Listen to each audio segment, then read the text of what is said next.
What are some of the challenges that you're finding now being president that is kind of different from when you were like in a different role in Mansac?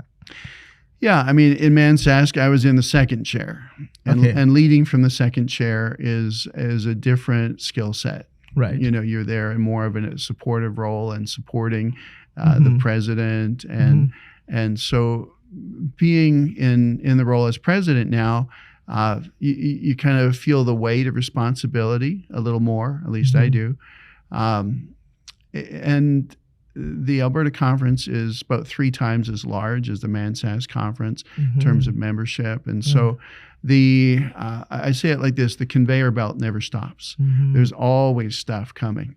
And unless you stay on top of it, things start piling up, and then it's almost insurmountable. Yeah. And so that's one of the things that I've found, that it is a demanding role. It's not a role to be coveted. I know a lot of new pastors, young pastors say, "Oh, if I could only be the conference president," you know. I say, "You don't even know what you're talking about." For. Yeah, that's right. Yeah. But you know, God is gracious, and He helps us day by day to do what is most important that day. And I don't get it all done. I never get it all done. Yeah. But you kind of pace yourself and you let the Holy Spirit lead and bless. And we rely upon the Holy Spirit to do stuff that we cannot do. Yeah. You know, you said that like coveting that position. I heard someone said, do you know Elon Musk? Yeah, I know of him. You know of him? Well, not personally, but they were, he made a statement that like, there are people like saying that I would love to be Elon Musk. And he was like, you wouldn't want to be me. And his reasoning for saying that was that the stuff that I have to go through, I don't have a life. Right. And if you're in my position, I guarantee you don't want to be the person that I am. So it's kind of like the same experience. Yeah, it's true. In being the president of the conference. It's a lot more weight than you think. Yeah.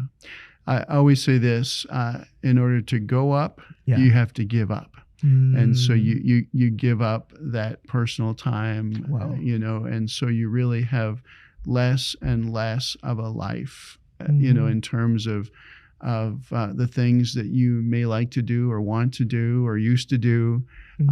It's a sacrifice to serve at this level, but it's a pleasure, but it is literally a sacrifice. Yeah. So how has that affected your personal life and like your family life?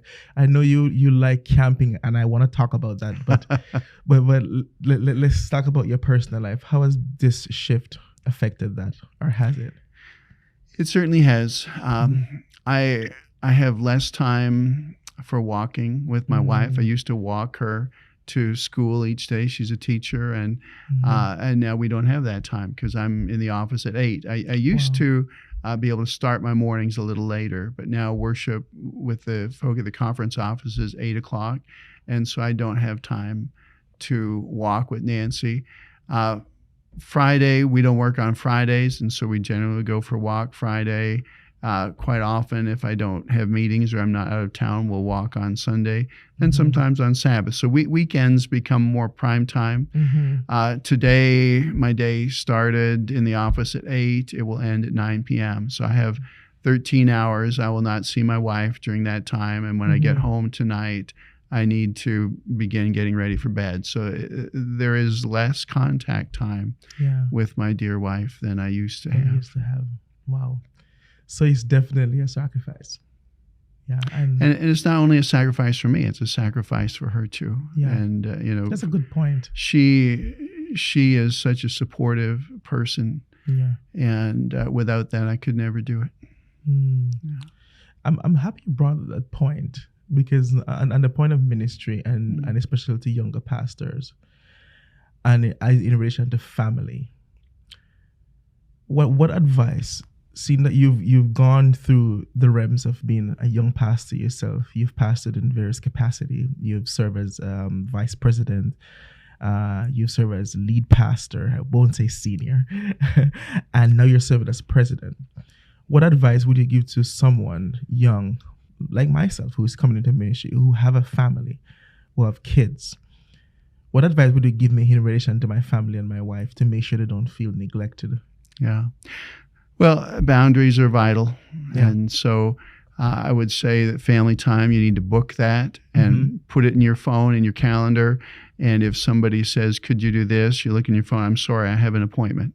Yeah. I have a commitment at that time. Right. And say it unabashedly, I have a commitment. Mm-hmm. And so you got to keep family first and keep those priorities set. And as you grow and journey in ministry, there will be more demanding roles later on, but by then probably your kids will be grown, will be away from home. And so, as life changes, your role will change. Right. Yeah. Yeah, but you definitely recommend setting boundaries and prioritizing family time. Absolutely. Because that's important. Yeah, you must. Yeah.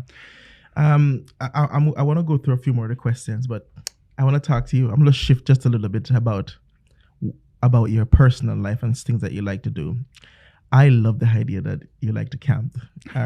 Your nature. I remember at times I would go through your Facebook and look at the beautiful places that you go. And I'm like, man, I need to connect with Dr. Potts a little bit so we can camp together, because I love camping. Good. Right?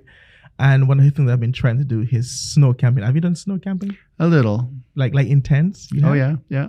Really? Yeah. Up on a mountainside with snow 2 or 3 feet deep. And yeah. How do you keep warm? Well, sometimes you don't. But there's interesting, if you dig a little well, like a few feet deep in front of your tent, that's like a cold well. And so the cold air goes down and that keeps it slightly warmer in the tent. Yeah. But you have to have appropriate clothing, an appropriate sleeping bag. Without that, you're hooped. Yeah.